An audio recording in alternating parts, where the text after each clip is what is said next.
You are listening to the cycling podcast at the Vuelta a España in association with Rapha, the fastest clothing in the world tour, the home of cycling with character.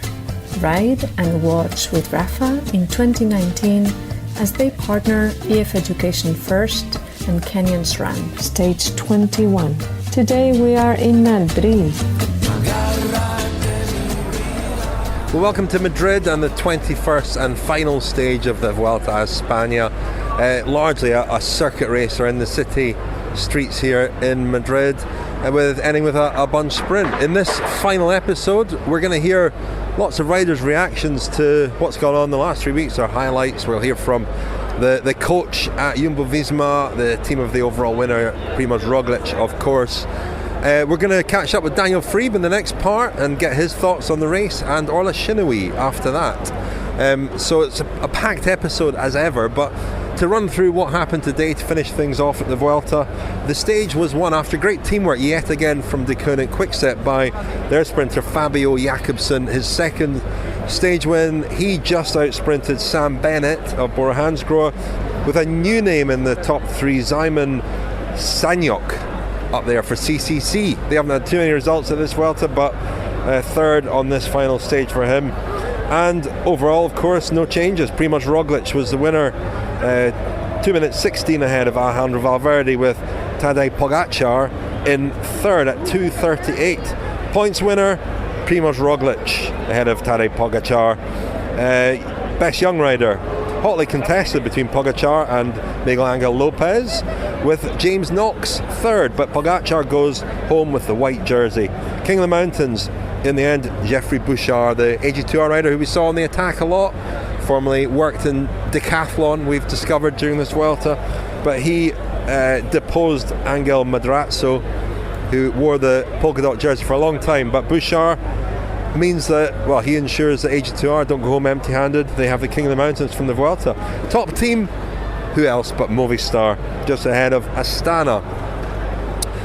It was a sprint as we expected. There was a breakaway today. Dani Martinez, the Colombian on EF Education First, and Diego Rubio on Burgos BH, they were away for a long time. Not really a stage that suited Martinez in particular, but they were out there for a long time on their own, and it was mainly Declercq Quickstep that brought them back. That man Tim Declercq, yet again spending a lot of time on the front, and the stage winner from a few days ago, Remy Cavagna, did a monstrous turn in the last few kilometres, keeping everything together and helping to set it up for Jakobsen. So far it's been, I don't know, maybe it's been one of the most enjoyable. I mean, the Giro the first time I did it was so great because I was able to be in the race every day. But I've loved the nature of this race because we've raced every day. Ben O'Connor, Team Dimension Data. Very young Australian Ben O'Connor, very promising talent, but he's had quite a few setbacks since he burst onto the scene. So I wanted to find out how his Vuelta had gone. There's been no mediocre days at all. So I can be pretty proud that I've actually taken a step to try and change how I race, because I like taking things on, but I never really was able to, because I wasn't actually smart enough or good enough to make the breaks. So yeah, I've enjoyed this, and maybe that's what I'll do next year. I don't know. It will just come down to how I can develop again. And I mean, I think it's because it came as such a surprise and came so easy last year that I expected that that's just kind of what happened. And I was like, no, I can always be like that. But in reality, it's not. I think because I was able to have a lot of things go well for me earlier as I started riding, with the progression from teams to here, to the Giro, to winning races. So I think this has probably been the first hurdle. So that's why it's been actually nice to kind of change the mentality a little bit, because I never really had any strife before. Carl Fredrik Hagen, Lotto Soudal, one of the revelations of the race. In his first Grand Tour, he finished 8th overall. Congratulations. Norway has maybe a Grand Tour rider at last. Oh, thank you. It's a little bit more than I expected. 3 super hard weeks of racing, but I try to keep focus every day, take day by day, step by step, and with a good sports directors, a good team, all staff members, good teammates, and good legs, then it is possible. Oh, I'll learn a lot. It's difficult to say everything, but I know now that I can do 3 weeks of hard racing well. I recover fast. I can climb with the best climbers in the world. I learned a lot of recovery, mental things, a lot. We had here absolutely not a GC team. We were here with breakaway specialists, and my goal before the Vuelta was to take day by day and see how far I can go in the GC. And I said before that my main goal was maybe top 20 if everything was super nice, and also to finish the Vuelta. So yeah, the last week I've not been on the Twitter, and I tried to close everything outside and just focusing on the race. So now it's after tomorrow, it's time to read some messages and say thanks for all kind messages. The fastest clothing in the world tour, the home of cycling with character. Ride and watch with Rapha in 2019 as they partner EF Education First and Kenyan SRAM. Thanks very much to Rapha for being our title sponsor and helping us cover our third Grand Tour of the season. How many years have we been doing all 3 Grand Tours? This is our third year of doing the hat trick, Daniel. I'm not sure, Rich. I was thinking earlier, how many consecutive Grand Tours? How long is it since I missed the Grand Tour? I think 2015 Vuelta was the last one I didn't cover. Yeah, ditto. So thanks very much to Rapha. We really appreciate their long-standing support. Daniel, I know you keep your cards close to your chest on this. When does the wine glass rating happen? I don't do it for the Vuelta. All right, okay. If you were to do it, how many wine glasses? Well, the thing is, I feel like I lack the historical context for the Vuelta in order to do it for the Vuelta, because I haven't watched every stage of every Vuelta going back 25 years. I haven't for the Giro and Tour, but I've got a better grasp of those races. Taking in isolation, I'd probably give it. I think I gave the Tour de France a 3 or a 4. I can't remember, a 4, I think. And I would say this is similar in a very different way. Similar level in a very, very different way. For reasons we discussed yesterday, it's been action-packed. What's it lacked is characters, I would say, to a certain extent. The course I've quite enjoyed, but it's been quite sort of disorienting to have the sort of mountain stages scattered so sort of evenly throughout the 3 weeks. In terms of, I always sort of take into account the places the race visits, the story it tells in terms of landscapes and geography. The start is not on the Costa Blanca. I know we got in trouble for this before, but it's not my favourite part of Spain, or certainly some of the places that the race visited. Not my favourite part of Spain. But there have been some great stories. The emergence of Pog. I think Roglic has been a good story. He's the sort of Tonkov-esque way in which he's ridden and also negotiated, also got through his press conferences, which has been criticised heavily in the Spanish Do you think Tonkov's media. Press conferences were much better back in the day? I think they were very, very similar. Very similar. Just before you move on, Daniel, while you mentioned the start all the way back in Benidorm, I keep meaning to mention this, but we had an email from Rob Gregg, who sent us a link to he also signs off, friend of the podcast, still no mention. Rob, well, thanks for being a friend of the podcast, Rob. He sent us a link to a BBC podcast about the whole Benidorm story and the story of Pedro Zaragoza, who rode on his Vespa to Madrid to see General Franco and asked for permission for bikinis to be worn in Benidorm, and that really paved the way for Benidorm to become the place it is now. He died only quite recently, the mayor of Benidorm, the former mayor of Benidorm, and but there was some interesting, fascinating details in that programme about how the way he won Franco's support for this was by reassuring him that although the women would wear bikinis, there'd be zero tolerance of rude language.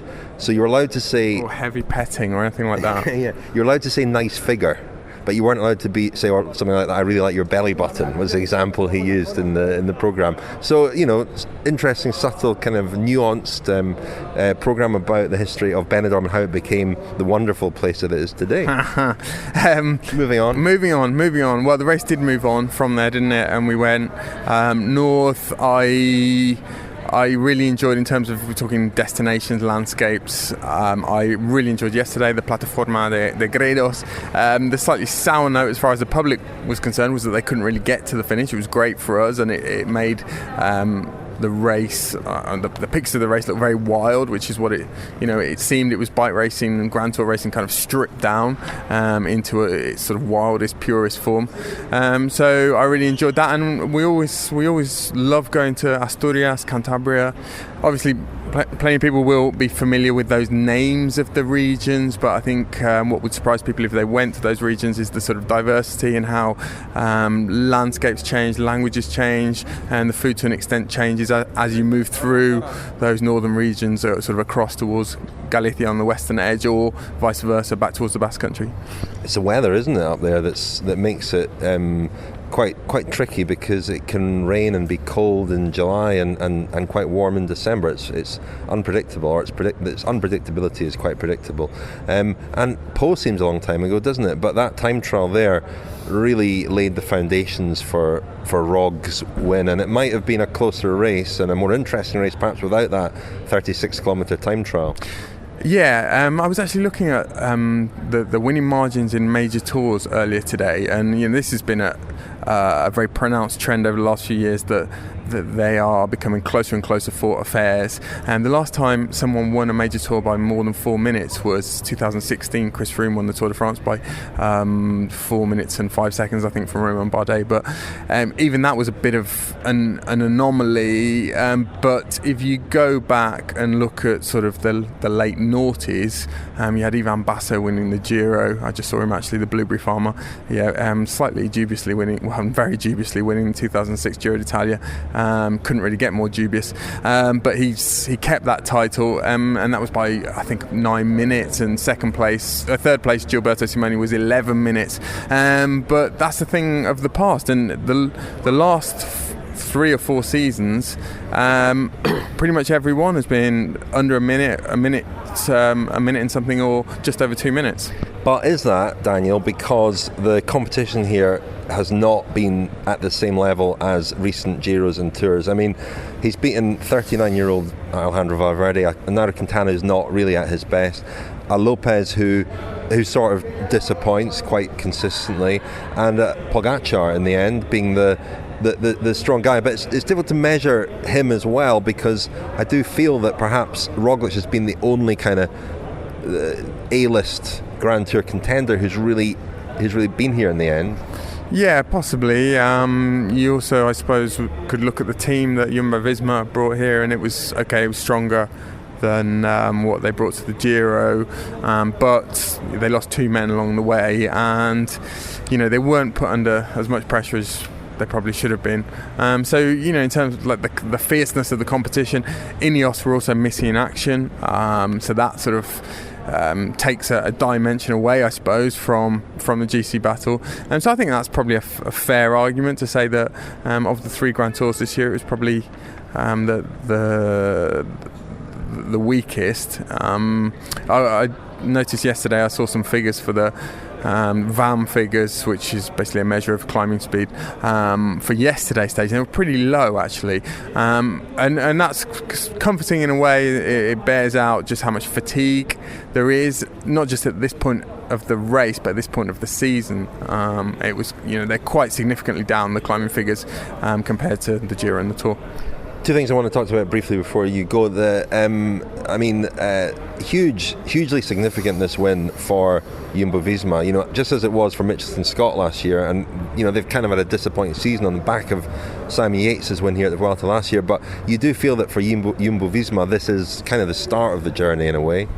Yeah, and you feel that they've really picked up, they're picking up belief, momentum, and they've clearly, they've assembled some very good guys behind the scenes, sports scientists, but it's taken a while.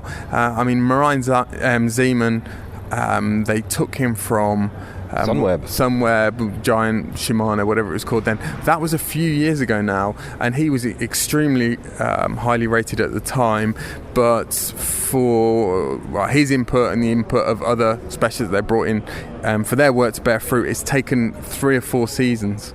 Well, if you want to hear more from Marijn Zeeman, I recommend our Friends special on Jumbo-Visma. We hear a lot from him in there. I spent the day with him in the car, and a really fascinating guy, and what he said in particular about Steven Kruijswijk was really interesting, I thought. The other thing I want to talk to you about, Daniel, is Pog. Is this his ride here, 3rd overall, and his win yesterday? And we probably didn't give it enough credit last night. There were 2 Movistar riders chasing hard after him yesterday in the valley between the climbs, and they weren't making any inroads at all. I thought that was really impressive. I mean, he was strong at the end of this race. When at 20 years old, at the start of the Vuelta, I was wondering how far into the race he would go. Well, I think that's the important point, Rich, that not only has he won 3 stages, he didn't win them by being, a sort of sensational climber that took the race by storm in the first week and then faded. He's done it in the hardest part of the race, the biggest, the sort of most exacting testing ground, which is the back end of the race, and I think that says everything about his powers of recovery. Bernal got a problem? Big old problem. Say who's got a problem? I think Movistar have got a problem. I mean, that's probably stating the obvious, but I think I mentioned my cosy chat with Eusebio Unthue, the manager, a few days ago, and with Soler and Mas as the leaders next year, I think Mas will, is going to be a solid option for them as a leader in Grand Tours. Soler, I'm not convinced by. He's a bit of a sort of Spanish Hugh Carthy. He's the jawbreaker. He's brilliant at doing a lot of. He's brilliant at doing some serious damage in a team role over a few kilometres. But I'm not convinced, although he's going to finish in the top 10 here, that he's quite ready to, not lead them to the extent and in the way that Quintana and Valverde and Landa have led them this year. Thank you, Daniel. Thanks for your input to our Vuelta coverage. Thanks you. That sounded a bit backhanded. It did, didn't it? Yeah. I might take that out. No, thank you, Rich. Enjoyed it. Thanks for the season. Been a great season. Worlds, here we come. Don't forget the World. Yeah. Okay. Yeah. Well, Daniel and I were talking about Marijn Zeeman, the coach at Jumbo-Visma, who featured, as I mentioned earlier, in our Friends special at the start of the year, all about that team. At finish, as they were celebrating in their red polo shirts, Primož Roglic's win, I spoke to Zeeman to find out what this meant and what their plans are for next year, with Tom Dumoulin joining the team, of course. First Grand Tour win in your current guise. What does this mean? Yeah, amazing feeling. For us, it's the first time, so it was finishing on the podium with Primož and Stevie in the Giro and the Tour was already big. But yeah, winning, it's another step, and it's a new situation for us, and it's just an amazing feeling. Yeah. It's been a long-term project, hasn't it, to get to this point?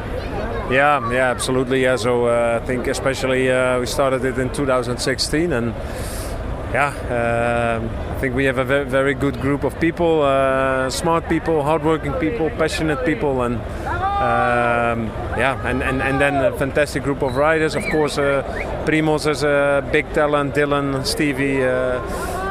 So we had the qualities, and we developed them and looked around how good teams were doing things, and now we are here. What's been the most satisfying thing about this Vuelta? Yeah, well, overcoming bad situations and bad luck, controlling the race when it was very, very hard. I mean, like yesterday, the first 100 kilometers was crazy, but there were only 3 teams racing: Astana, Movistar, and we, and that we were able to control the race, and then also to keep Astana and Movistar in the peloton and not in the front, so that there could be a dangerous situation for us. That, of course, it's big, and we're proud of that. Yeah. And then Tom Dumoulin next year. You know him quite well, I guess. How is he going to fit into this team?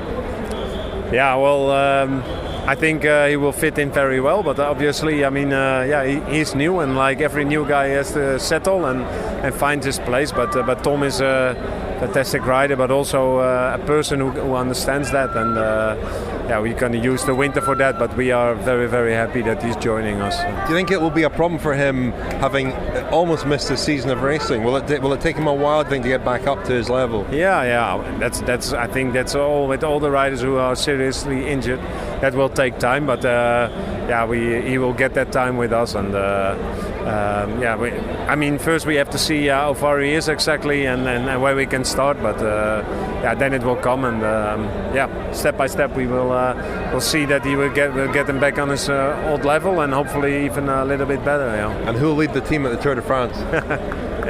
Well, we have to see that. So now first I enjoy the party, and then I know that the winter is going to be hard. Also, especially for me, because I have to, together with all the coaches, have to make a good plan and make a good strategy. So that's too early now. Yeah. Chute à l'arrière du peloton, cycling podcast team car at the back of the pack, please. Cheers, Jonathan. All right. Bottle's still intact. Cheers, Jonathan. Now listen, how does the offer of free beer sound to you? That sounds fantastic, Richard. That, by the way, is Jonathan Rowe, the man behind the machine, the man who keeps the wheels of the cycling podcast turning. And he's joined me in Madrid. And we're here to tell you that Beer 52, supporting this episode of our Vuelta coverage, are offering you a free case of beer for just £4.95 to cover the postage. If you sign up for this within the next 2 weeks, you'll even get 2 extra free beers, so that's a total of 10 beers for just £4.95. Each month, Beer 52 deliver a case with a different theme. Themes have ranged from Germany to Korea, Norway to South Africa, and California to Finland. Though this month's case of beer, the theme is Boston, Massachusetts. As an independent British company, Beer 52 are also passionate about the UK craft beer scene, so you get a lot of British beers in there as well. And they're all types: wheat, blonde, dark. In the latest box there is a chocolate stout. What kind of beer do you like, Jonathan? Quite boring. Well, for a time I didn't drink. I drank alcohol-free wheat beers like That's no good. Franziskaner is one of my favourites, and there was a nice Erdinger one as well. But otherwise, I mean, here we're sampling a Mahu, is it? Cinco Estrellas, which is, it's very tasty. It's been a hot day, a bit humid today, and it's hitting the spot. Yeah. Local beer. We passed the brewery the other day. We mentioned that in the podcast, actually, and I'm sure it will feature in a creative beer from Beer 52 at some point. I'm a customer and I can recommend it. It's good to expand your palate, expand your range of beers, and learn about a few new beers from different parts of the world. So if you fancy taking advantage of this offer, go to beer52.com/cycling to get your first case of 8 beers for free. And don't forget, if you sign up in the next 2 weeks, you can get an extra 2 beers for free. That's at beer52.com/cycling. beer52.com/cycling. BEER and the numbers 5and2.com/cycling.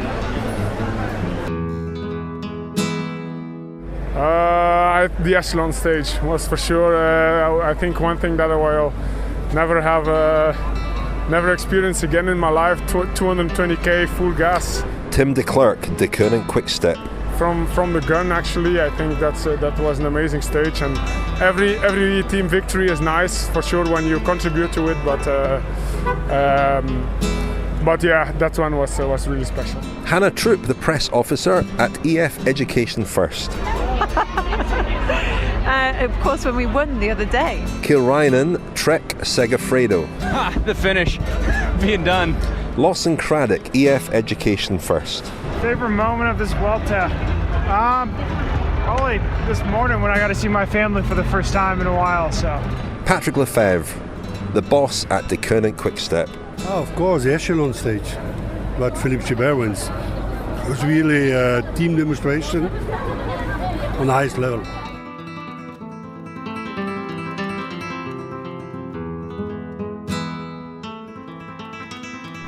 Orla, we're walking to the finish line. That's a very good place for breakfast, by the way. Mallorca bar. So is where we've just been for breakfast, though. I'd highly recommend that. Yeah, we've been visiting a friend in Madrid, your old colleague. Yeah, my old colleague, best friend Leah. and her wonderful chef husband Dan, and it's their daughter's, my goddaughter's birthday today, so we had a birthday brunch. It was lovely. We're singing happy birthday? No, we won't do how that. to sing it in Spanish, something cumpleaños. Orla, this has been your first Vuelta, hasn't it? Yeah, it has been my first full one. Yeah. What are your impressions? What have been your impressions? I've really, really loved it. A lot of it has felt actually like the Holiday Grand Tour, to be honest. I think after the intensity of the Tour de France, it is a welcome relief. It's so much more intimate and smaller, and access is so easy. I've just really, really enjoyed it. It's been a joy to travel around Spain, to see parts of the country. This is what we love about cycling anyway. See parts of the country that you've never really thought much about, or sometimes even heard of, and discovering brand new places. I've been calling my husband saying, right, we're taking the camper van here, we're going to plan a holiday there. I've just really, really enjoyed it. It's been wonderful. And the racing itself has been the icing on the cake. I mean, obviously that's what we're here for. That should be the cake, I guess. It's been good. The other stuff is icing.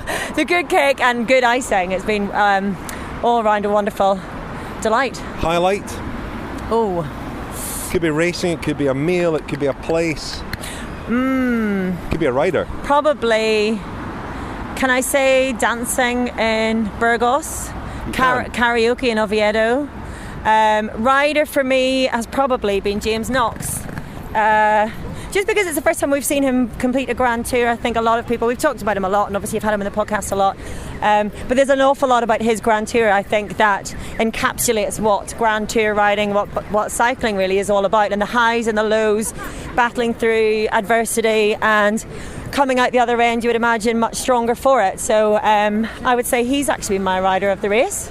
Well, what's been interesting has been in sort of following his progress through the diary in particular.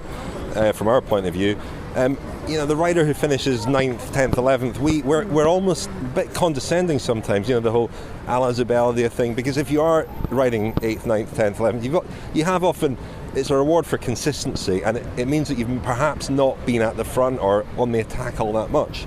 But we've had a real sense, he'll finish 11th in Madrid here, but we've been taken inside his race, and we've kind of been able to experience and have a real insight of what it's like just to battle every day, to finish up there, and I think that's been a really interesting insight, as I was saying, to somebody's race, and whose race we might not have been all that aware of had we not been following him so closely.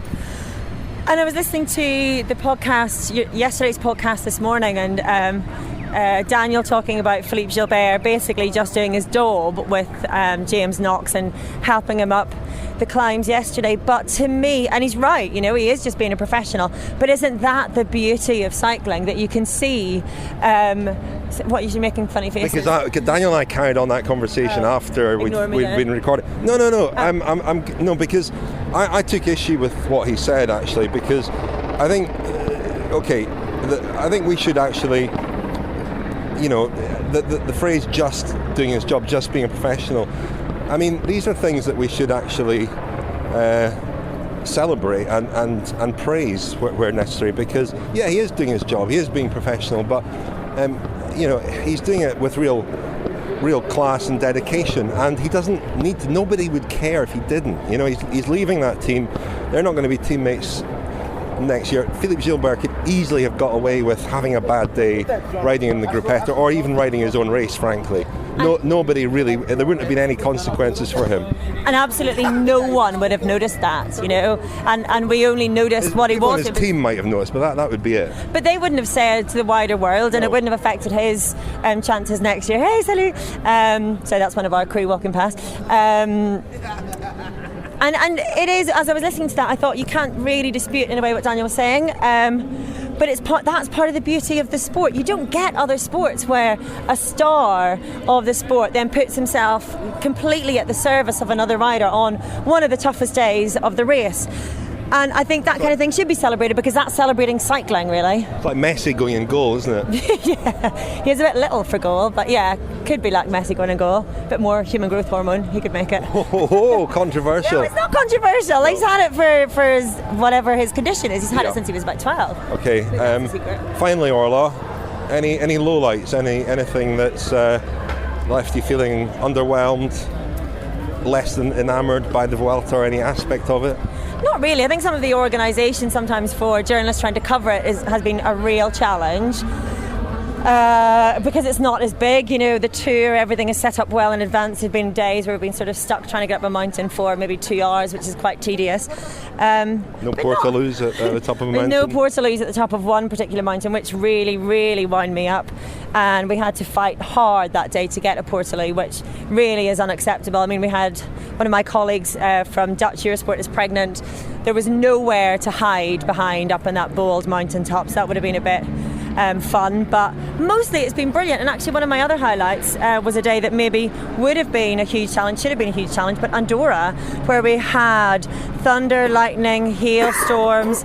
We all had to get the cable car up the mountain and back down again. But the atmosphere on that day was, again, one thing that gives me, even I've got goosebumps even talking about it, that I love about cycling. You know, we're all standing there in the queue and you see like Nairo Quintana going through with his bike to get on the cable car first, and it's that you're cheek by jowl with all the stars of the sport, and I felt like everybody was sort of in that together. I loved it. It was freezing, it was hard, it was brilliant. This Vuelta has seen we've learned about Nairo Man, the East London Courier, haven't we, with pictures snapped at the top of another mountain. Maybe he had a delivery. Maybe we did, yeah. DHL, he was doing a quick side job maybe. Thanks for joining us on the podcast, Orla. Oh, it's been a joy. Thank you for having me.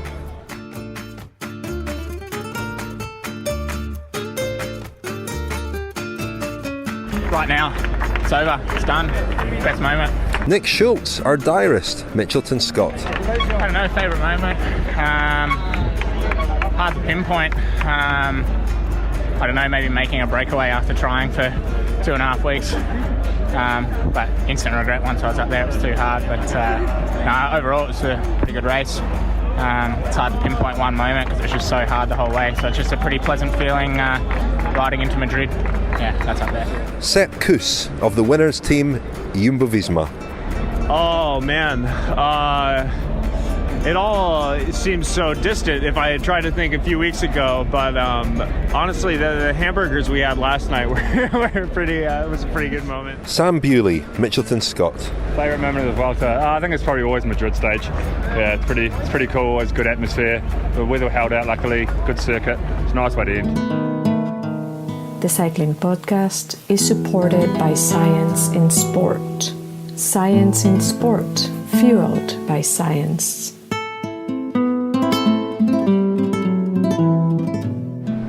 Thank you very much indeed to Science in Sport for supporting the Cycling Podcast.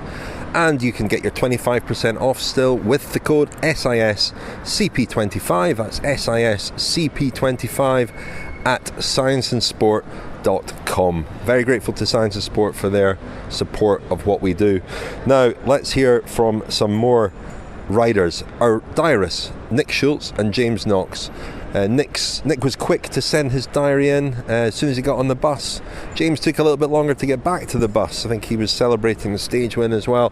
Big hugs for Patrick Lefevre when he did get back to the bus. Let's hear their final instalments now. Nick Schultz and James Knox. Stage 21, done and dusted. Happy to be over the line here. Not much to report on today. Just a really nice relaxing ride into Madrid. Get to chat with friends.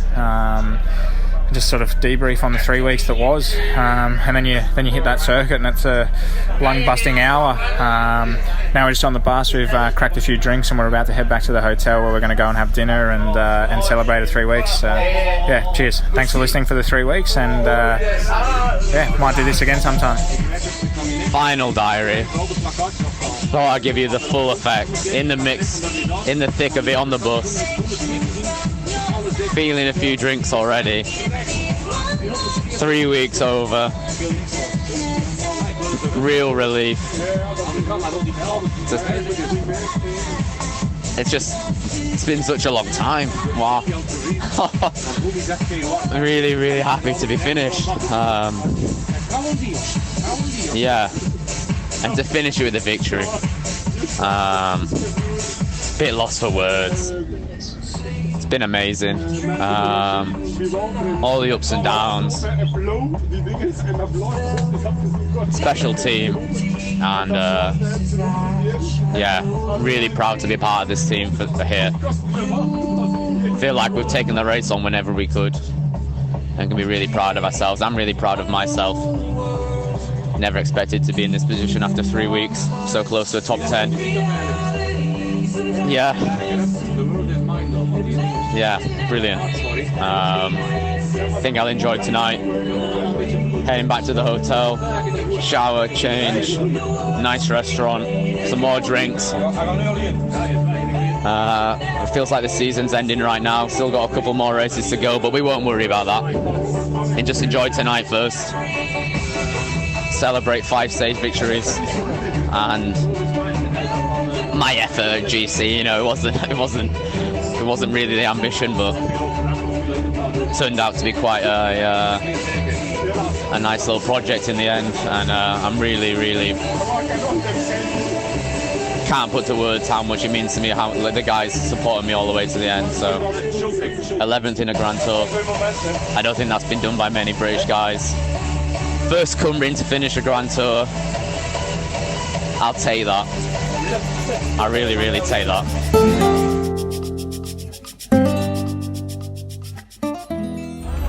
I think there's a lot of them, but Will Barta riding his first Grand Tour, Team CCC. For me, I think it really was that Andorra stage. It was just such an epic stage, and everything was crazy, lots of fans, and I really enjoyed that.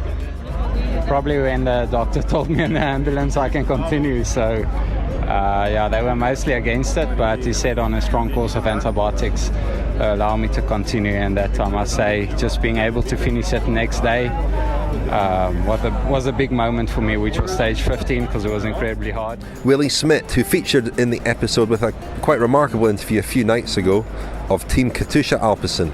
And from there on, I just knew I was going to make it to Madrid. Basically, but it's been a super hard Grand Tour, I think, as everyone will tell you. Most of the days we climbed more than 3,000 meters of climbing, and just to finish it as a South African is really an accomplishment in its own, I hope. Especially, the first 3 years I studied, I didn't really ever think of becoming a professional cyclist, and only riding in amateur teams and then ending up here, for me that's a big achievement, but perhaps for other people it's not, so I don't know. I don't know. Well, it's almost good night from Madrid, but before we go and end our 2019 coverage of the Vuelta a España, and I go off for a meal and maybe 1 or 2 drinks, got a few thank yous to say, a lot of thank yous actually. First of all, I really want to say a huge thank you to Nick Schultz and James Knox, who at the start of the Vuelta agreed to keep an audio diary for us. There was a fairly loose commitment. We didn't ask them to send us in instalments every day, but they did send in instalments every day, and they were interesting and a real insight into their races, which is exactly what we wanted. And along the way, of course, we got to follow James's quite incredible journey through the first Grand Tour that he's finished, at least. If there's a bit of background noise here, I'm outside the Movistar bus, and there are a lot of Colombians here, and Nairo Quintana remains their hero. It's clear to see and hear. But yeah, big thanks to Nick Schultz and James Knox. I think people have really enjoyed listening to their thoughts at the end of each stage, and their efforts and their commitment is really very much appreciated. I want to say a big thanks as well to Stacey Snyder, who for the 3rd Grand Tour made her beautiful handmade mugs and sold them for good causes, on this occasion the Bike Project and Andy's Man Club. Thank you, Stacey, not just for doing that and raising so much money for good causes. Nairo Quintana might be appearing any moment, but also for documenting the process so beautifully on social media, on Instagram, Facebook, Twitter. You'll find Stacey, and it's been a great experience being involved in that and collaborating with her on that project. Big thanks to our producers Adam Bowie, John Mooney, Will Jones and Tom Wally, who do such great work on the nightly episodes and on the Kilometre Zeros, and I think we've been proud of the Kilometre Zeros we've produced at this Vuelta. I hope you've enjoyed them, and a big thanks to Hansgrohe for supporting our Kilometre Zero episodes at the Giro Tour and Vuelta this year. A huge thanks to Jonathan Rowe, who does so much work behind the scenes. Even made a rare appearance on the podcast earlier on, if you were paying attention. But yeah, thanks to Jonathan. He's an enormous help to us and does a lot of his social media, manages the Friends scheme that we run, and he's the first line of the Cycling Podcast team.